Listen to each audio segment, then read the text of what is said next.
and the shores of the Mediterranean and the floor of the Mediterranean is strewn with these stones, the difference that becomes obvious immediately is the difference in size.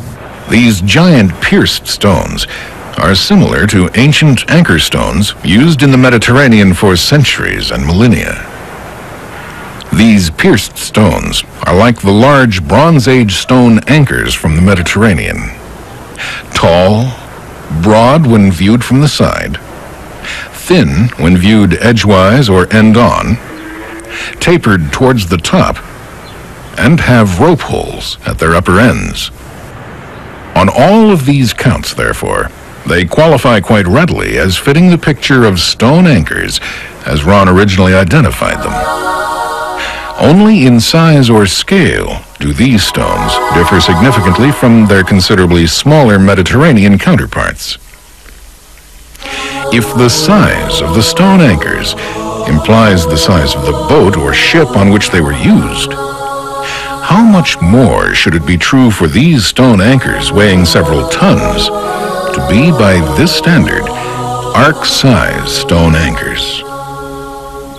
As electrifying as these discoveries are for Ron, they're not the only reason for him to believe that this area is the possible landing place of the Ark. Villagers tell Ron that the village in which the standing anchor stone rests is known as the Village of Eight. Also, this majestic valley, located a few miles from the village, is known as the Valley or Region of the Eight.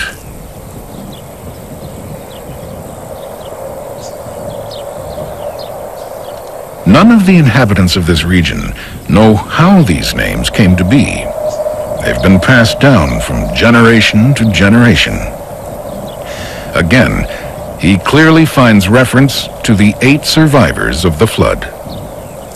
Here is another strong indication to Ron that someone from antiquity has left record of the landing place and survival of Noah and his family within this mystical and enchanting region.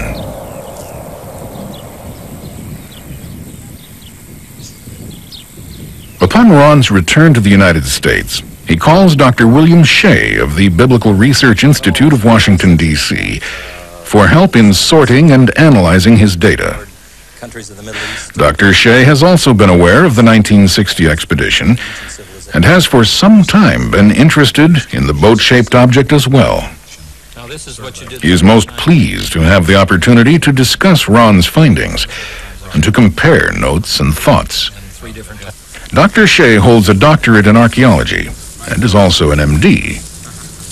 He has had over 130 professional papers published worldwide, has taught Old Testament history at Andrews University, and is an acknowledged expert in his field.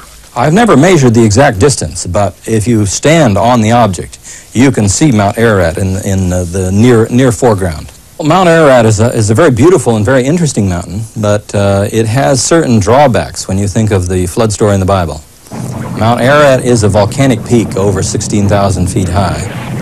If you think about the Ark coming to land on a volcanic mountain, that's not a very propitious spot for it to be salvaged if you're going to find any remains. In fact, some of my friends who have been working on that particular mountain have been working on the northwest face where there's the great Ahura Gorge. Now that blew out in historical times, and it seems like to me that would be the very worst place to have a preserved remnants of the Ark. So, on the other hand, the site that we've been talking about in the mountains across the valley, those are sedimentary rocks. They're not volcanic rocks. Sedimentary rocks, water-laid rocks, the type of rocks that one would expect from flood activity. Another thing about Mount Ararat is that it's a glacial-covered mountain peak. I don't know the exact dimensions, and it varies according to the weather, of course. The glaciers shrink back in the summertime and they extend in the wintertime. But several thousand feet of the mountain's top are covered with glaciers, and these glaciers, of course, scour the rock of the mountainside. So if you had an ark-shaped object up there, it would suffer from the same damage that the scouring of the rock would suffer from. Now, the formation that we have, as it's been surveyed both from aerial photographs and on the ground, it's been measured both ways. is 150 meters long, or almost 500 feet. If you take that long Egyptian cubit, assuming Moses is the author of the account, or the transmitter of the account, and apply that standard of measurement, it is interesting that this formation, either in the photographs or on the ground, has measured to essentially what would be 300 cubits long. Now that's a remarkable correspondence. It's not 500 cubits, it's not 150 cubits, it just happens to be 300 cubits long. And the biblical story just happens to record the length of the ark as 300 cubits long. On one occasion, Dr. Shea had made a trip to eastern Turkey and had the opportunity to examine some of Ron's discoveries, particularly the massive anchor stones. I've seen 3 of those stones in the field. One is in a village and 2 are out in the fields by the village. The first point that one can make in comparing with anchor stones, and we have many, many anchor stones to compare with. Anchor stones were the common way to anchor ships until iron came in about 1200 BC. Anchor stones are tall in one dimension. They are thin in another direction, and they have a hole at the top. Now, the other aspect of these stones is their iconography. Somebody has carved some signs into them, as you can see from this one right here. The large cross in the center would be Noah. The medium-sized cross to the right and below would represent Noah's wife. 3 of the crosses up one side, above the arm of the cross, the major cross, would represent Noah's sons. The other 3 crosses up the other side would represent the wives of Noah's sons.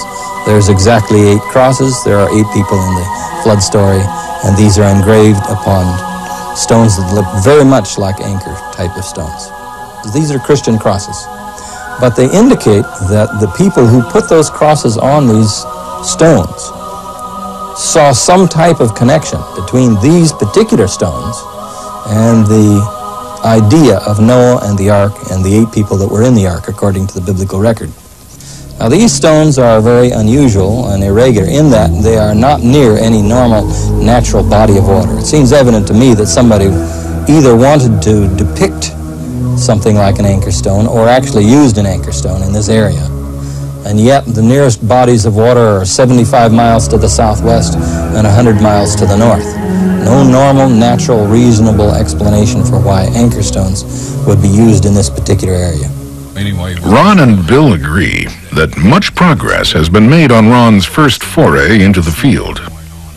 Due to the success of the trip and the strength of the discoveries made, Ron feels more strongly than ever that he is on the verge of a major breakthrough. As he reviews his data, the boat-shaped object continues to haunt him, as it has for the past 17 years. Then, unexpectedly, a most surprising and fortuitous event takes place. My disappointment at having to wait on a permit for a later date was offset by an earthquake that happened in 1978 that did a much better job of excavating the boat than I could have done in maybe a year or 2 years hard work.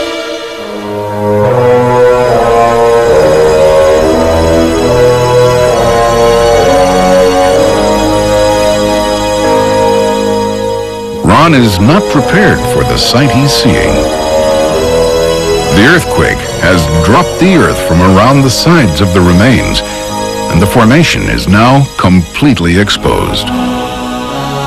There, at 6,300 feet above sea level, in the mountains of Ararat, lies what appears to be the hull of a massive, ancient, man-made ship.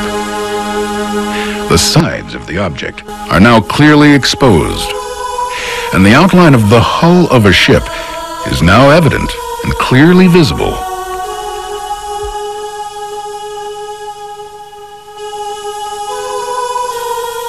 It simply dropped the earth away from the outside of the boat and left the rib timbers and other structures of the boat out there where you could see them.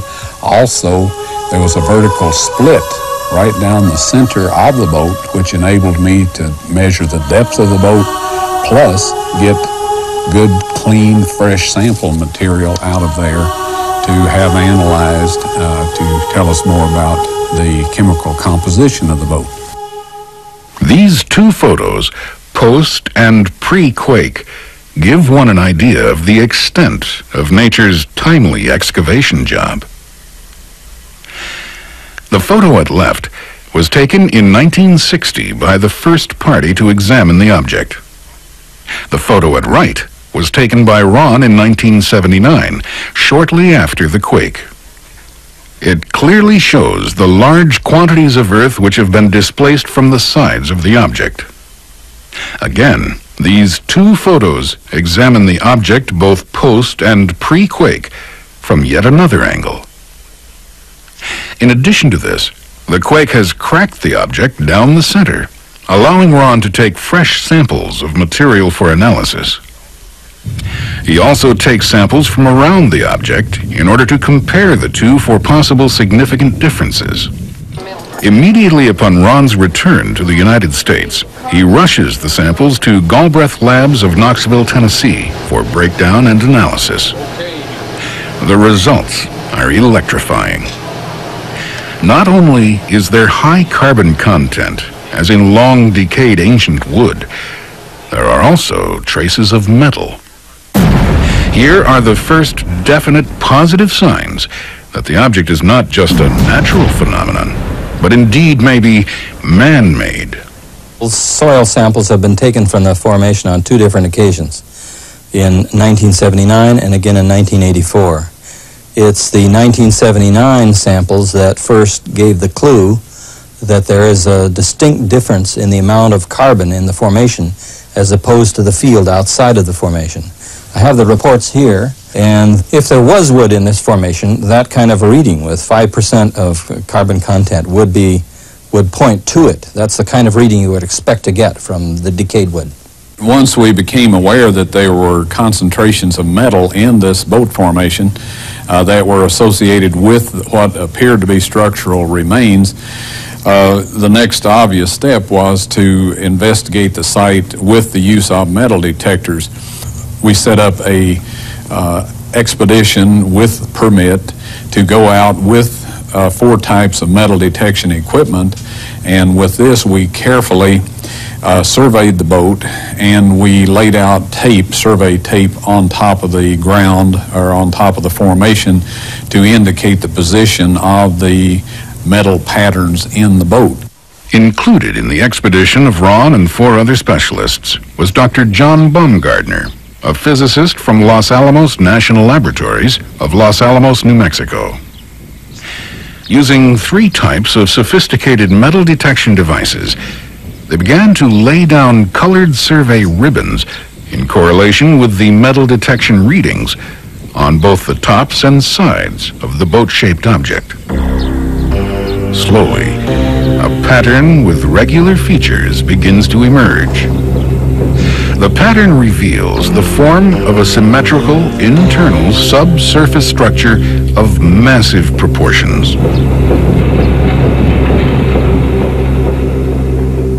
In August of 1984, this is really the next new step in the study of this formation. You could call the year from August of 84 to August of 85 the year of the metal detector, because he took a metal detector went over the formation, and first of all, he got positive readings from his metal detector.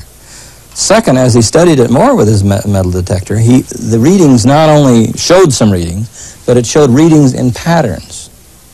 Now, during that year, from August of 84 to August of 85, he and several other co-workers went over that formation with 3 different types of metal detectors, as I understand it. And the results with all 3 different types of metal detectors were consistent, and they did indeed give a pattern as they laid out strips which show you some of the patterns that they got. Now, they also got crosswise patterns and in a lengthwise patterning, and this was first discovered with the metal detectors.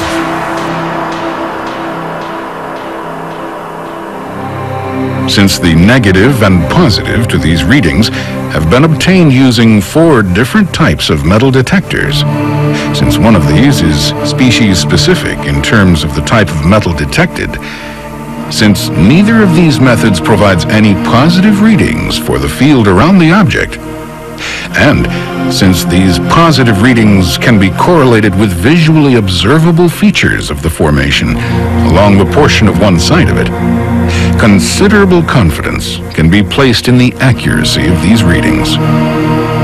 Thus, the metallic distribution pattern of this formation, whatever it means, seems reasonably straightforward and clear. Whatever is giving the positive readings on the metal detectors, presumably some type of metal, we're not sure what kind, would have to be patterned in the formation. And the question then is, why is it patterned in the formation? Well, let me just give you a hypothesis, a suggestion. If you had petrified wood in this formation, and the petrification takes place by a process of mineral elements flowing through the wood and depositing in them, then you would expect the trace readings that those minerals would give to follow the pattern of the decayed timbers and the petrification process. And so one possibility would be that this is a reflection of the petrification process of an original form, which would underlay this formation as it now stands. When we did this metal detector evaluation of the boat formation, we covered the sides of the boat also, the area that had been left bare when the earth fell away during the earthquake, and the rib timber patterns and the keel or keelson patterns were very obvious there along the sides also. Now, another thing we did with these metal detectors, where we spotted high concentrations, say of iron, for example, we were able to collect a sample of 91% pure iron that showed preferential gradients under microscopic examination. And in our language, that meant that this had been hand-worked. It was a right-angle bracket that we... Although this is an incredible breakthrough, Ron and the team realize that more data is needed before they can draw any conclusions as to whether or not this is a ship. Though exciting and promising, it remains to confirm this pattern with more details and deeply penetrating non-invasive equipment, such as the new subsurface interface radar scanner. Subsurface interface radar is a new high-technology tool which allows examination of objects underground without preliminary digging or excavation. The principle is simple enough. Electromagnetic pulses, or short-wave-length electric energy bursts, are transmitted into the ground. Echoes from these pulses bounce back and are measured by a receiver. The echo time can be translated into readings which are graphically recorded on a continuous roll of paper, such as an electrocardiogram printout. Thus, objects beneath the surface of the ground level may be located and, to some degree, measured. In the summer of 1986, Ron and his team have assembled once again and have received the necessary permits from the Turkish government in order to perform the radar scan. Ron and the crew are poised and ready when once again the unpredictabilities of the region rear their heads and stop Ron and his team short in their tracks. We got back to America, raised the money, and made the arrangements to get a subsurface interface radar system out to eastern Turkey. We had the appropriate permit at this point in time. Now, we had been informed that we were in some danger of terrorists attacking us or taking us hostage. And in the light of this, the Turkish government provided a group of 30 commandos that accompanied us out to the boat formation each day, and they would go out and hide themselves in the crevices, canyons and whatnot around the boat site. Now, what happened just took a matter of seconds, but to me it seemed like several minutes. Our Turkish commandos just rose up literally from the earth where they had been hiding and decimated these terrorists with automatic gunfire.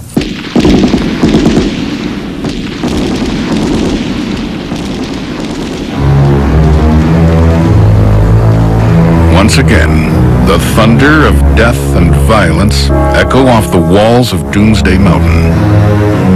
The commandos take their work seriously, and these are the results.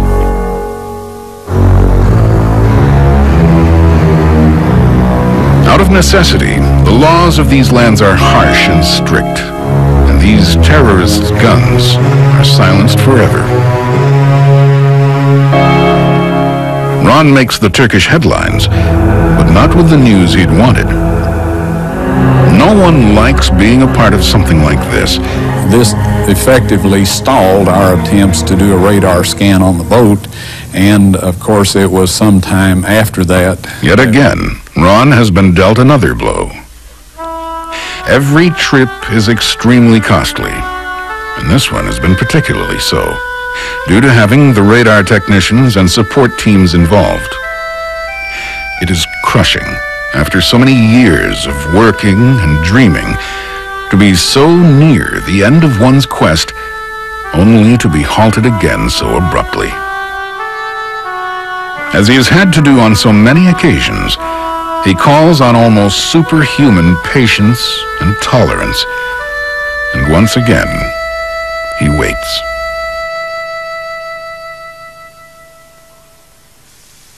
Ron's patience and willingness to persevere pay off.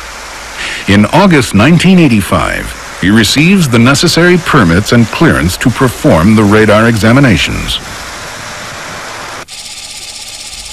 At long last, they perform the scan, and the results are stunning.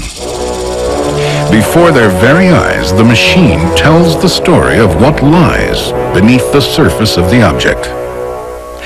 There are massive keelsons, deck timbers, open chambers, gunnels, and other various configurations which Ron and other specialists believe identifies the object as the remains of an ancient man-made ship. Basically, the radar scans show the same thing that the metal detector scans did, only with more detail. They show there's a pattern. They show there's a pattern of linear lines, there's a pattern of cross lines, and there's a pattern of even distribution to these lines in both directions. Now, that's precisely what you would expect out of the remains of a ship-type object, because you would have a keel, you would have parallel lines, which would be keelsons, and you would have the transverse lines, which would be bulkheads and other reinforcing of the ship.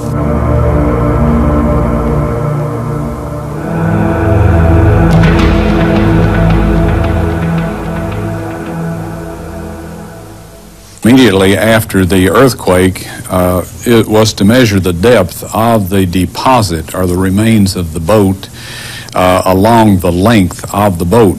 At the point where the deposit thickened, it was at that point that the upper decks began. And we found that this was a three-tiered or three-decked boat. Now in 1985, 1986, and 87, we were able to measure this laterally also. This data with the data that we got from the radar scan allows us to know what the boat looked like and to be able to reproduce a model, scale model of that boat within very close tolerances of what it actually looked like.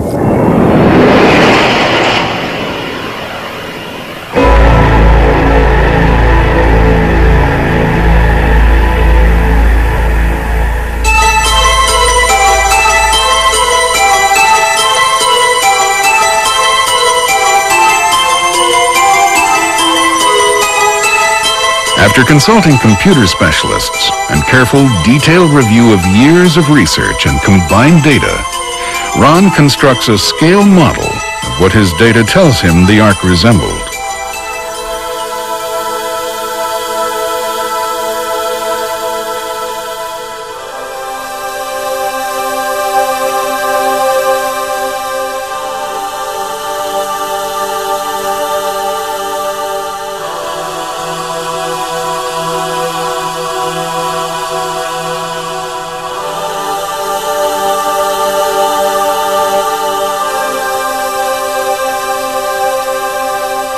This is the best estimate of what Noah's Ark looked like.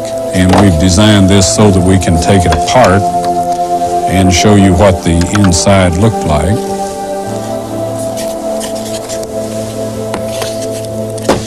Now the deck portion of the boat shows up very clearly on the radar scans, and we have reproduced that here in the deck portion of the model.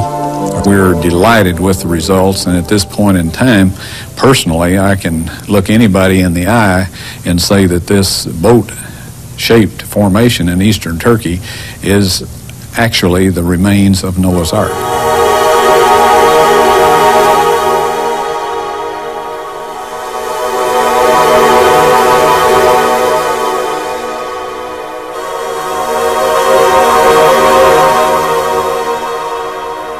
We've gone about as far as we can go in surface survey work and even scanning work. There are other types of scans that could be done. I don't know that it would be that helpful really to get more scans. What we really need now is excavation. But I would say that each one of these positive steps does point directly identifying this formation as containing remains of Noah's Ark, but the final proof of the pudding ultimately must come from excavation.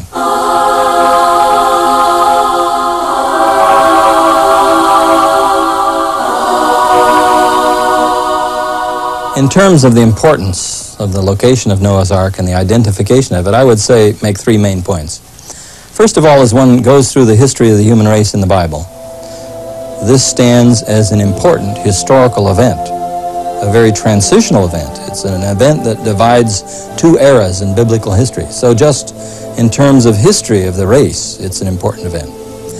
Second, I would say that it will have far-reaching implications in the realms of both science and history. Obviously, some scientific theories are going to have to be revised if we really have found a boat-shaped formation from Diluvian times at the 6,300 foot level in these mountains in eastern Turkey. Third, I would say that there is a religious teaching out of it. There's a theology in Genesis 6 to 9, the three chapters that cover the flood story, and I would say it reveals two sides of the character of God. It reveals the side of character of God as judge, and it reveals the side of the character of God as redeemer. It reveals his character as judge of the antediluvians for the nature of their civilization, yet his redemptive activity is shown in his graciousness and mercy extended to Noah and his family.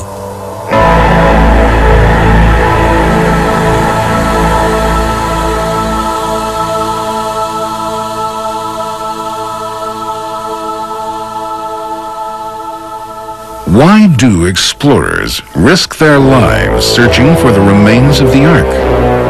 Many have died in the quest. For some, surely the adventure is enough. But for most, there's more. A need, perhaps a hunger, to know more about our human heritage, our basic beginnings. Who are we? Where are we going? Where do we come from? Do these captivating regions hold the secrets to our earliest beginnings as a race? Is this indeed the cradle of all civilization? What do these discoveries mean? Are they clues to the final answers to the questions of the birth of the human race? And if not, what is this mysterious ship-shaped object located 6,300 feet above sea level in the mountains of Ararat? Ron thinks he knows some of the answers. He believes it is Noah's Ark.